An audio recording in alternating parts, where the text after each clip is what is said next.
Nakakatuwang balita para sa mga tagahanga ng K-drama at Pinoy series dahil makakasama na sa isang proyekto ang Korean actor na si Jo Byung-gyu na kilala sa mga hit series na Sky Castle at The Encounter. Makakasama niya ang kapamilya stars na sina Kim Chiat Paolo Avellino sa bagong proyekto na pinamagatang Kopino.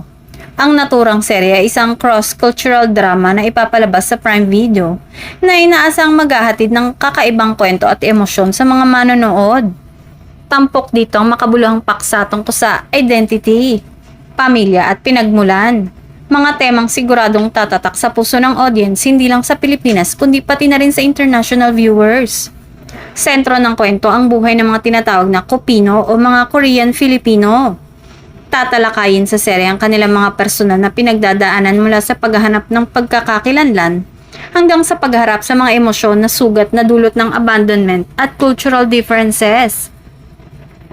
Para sa Korean actor, malaking hakbang ang proyektong ito sa kanyang career dahil ito ang isa sa kanyang major international collaborations.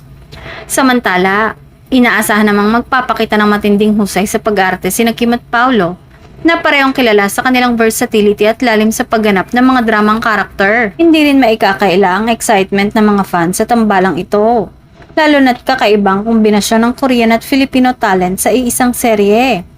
Maaaring umaasang magiging daan nito upang mas mapalawak ang global reach ng mga lokal na artista at kwento.